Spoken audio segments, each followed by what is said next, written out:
Drake, we need to talk. Because when a woman says they can be called women and then blocks you for good, that's not just messy, that's nuclear. You got Nocta parties turning into Area 51 missions, rumors flying faster than his private jet, and now Gracie Bon just dropped a bombshell that's got the internet clutching its pearls. Oh, and Drake's response? Whew, let's just say he skipped the denial and went straight to the deflection. Grab your tea, your burner account, and your group chat receipts. Because baby, this is not just gossip. This is a full-blown PR meltdown in progress. Please smash that like button and subscribe to the channel and make sure you're sitting down for this juicy story. Hang on tight and don't fall out of your chair. Gracie Bon, model, influencer, and apparently ex-situationship of Champagne Poppy hit the timeline with one cryptic confession, and it was enough to send Reddit and Twitter into meltdown mode. She attended a private Nocta party. Yes, Drake's own branded function. Sounds exclusive, right? Think again. Sis made it clear she didn't sign an NDA. Translation: she's free to spill whatever she saw, and she's not holding back. I saw everything, she said. This isn't the man I admire. This isn't the man I used to talk to. That ain't shade. That's a full eclipse. Now here's where it gets wild. Gracie says once she stepped into that party, she instantly regretted it. She didn't name names. She didn't give details. But the implications? There were things that made me say, oh, now I see why he didn't want me to go. Ma'am. She claims she saw something so disturbing, she immediately blocked Drake and cut all ties. This wasn't a random fan. This was someone he allegedly introduced to his son and baby mama. From Ola in the DMs to you're blocked on everything. How did we get here, Aubrey? Gracie tried to keep it cute, but then she dropped the line that broke the internet. They were women. They can be called women. Everyone hit pause, rewind, play again. She clarified, no, they weren't trans. No, they weren't men. So if they can be called women, but she's drawn a line in that phrasing, the internet did what it always does, assume the worst. The implication? Minors. Yep, she never said it outright, but the internet read every syllable like it was a subpoena. One TikTok comment put it best. Sis said Area 51 and expected us not to ask about the aliens. So let's get into that line, the one that had the entire internet doing a double take. Gracie Bon didn't just say, I saw him with women. Nah, she said, and I quote, they can be called women. Hold up, pause, rewind, play it again. Not they were women. Not I saw him with some baddies. Not even they were trans women. She made it crystal clear. They can be called women, but they weren't trans. They weren't men. At this point, Twitter became CSI Barb's edition. Everyone's like, what does she mean can be called women? That ain't casual language. That's carefully chosen. Allegedly, I ain't trying to get sued language. You're in the influencer world. You know that kind of careful distancing is often code for something darker. Something you don't want to say out loud because it might cross into illegal territory. And what's the internet's worst case assumption when someone says they weren't trans or men but won't clarify any further? Minors. That's what the comment sections lit up with. That's what Reddit threads exploded over. And that's the quiet part people started saying out loud. Instead of Drake issuing a formal statement, he decided to play emoji games in Aiden Ross's Twitch chat.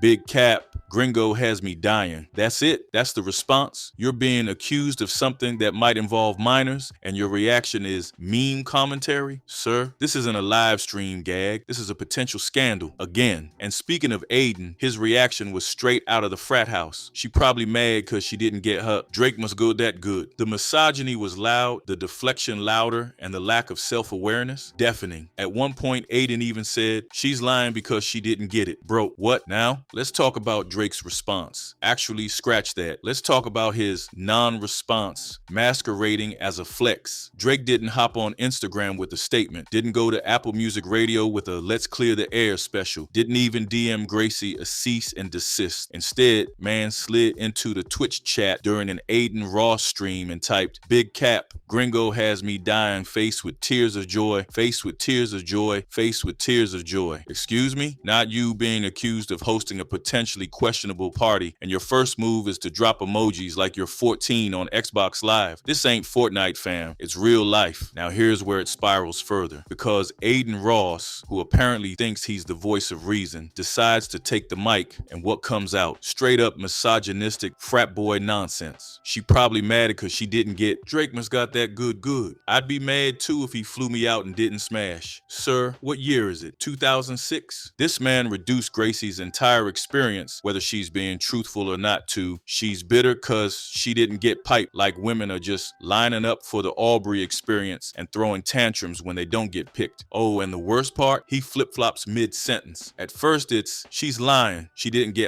then it's, well, maybe she did see something disturbing, but I still think she mad. Like, bro, pick a struggle. Are you defending him or trying to low-key admit the vibes were off? Meanwhile, Drake's still dropping LOLs in the chat like this is some Twitch beef instead of a woman publicly implying that something extremely inappropriate went down at your party. This ain't the cleanup crew, baby. This is a PR dumpster fire. Let's connect the dots. Gracie claims this was during a Nocta event, likely in London, possibly during the Wireless Festival era. That's when she says the fallout happened. No more invites, blocked from UK parties, no attention, no real love. She even said Drake blacklisted her, so this wasn't some one-night hookup gone wrong. This was an actual situationship with backstage access and baby introductions, and it imploded after one night where she saw too much. Allegedly, let's piece the timeline together like we're on season 4 of True Detective, Toronto edition. Gracie says this took place at a Nocta party, which is Drake's luxury brand in collaboration with Nike. If you know anything about Nocta, you know those events are invite only, locked down, super exclusive. And guess what else was going on recently? Wireless Festival in London. Drake was in the UK, so was Gracie, so was Aiden. All these folks were in the same hemisphere, same time zone, same party circuit. She says she was blackballed from UK parties shortly after this went down. That's not just random gossip girl tea, that's industry retaliation. She also says Drake introduced her to his son and his baby's mother. Excuse me? This wasn't just a DM fling, this was VIP access. Gracie wasn't just some IG model in the DMs. She got the house tour. She met the fam, and still she walked away disgusted. That tells you it wasn't just jealousy, it wasn't just a side chick cut off. She saw something, she implied something, and she pieced out with zero hesitation. Let's not forget, this is just one log on the fire. Drake is currently facing a class action lawsuit in Missouri tied to promoting illegal gambling. Hello, Steak. Facing another class action in New Mexico over similar issues, named in a massive lawsuit against Spotify, accused of benefiting from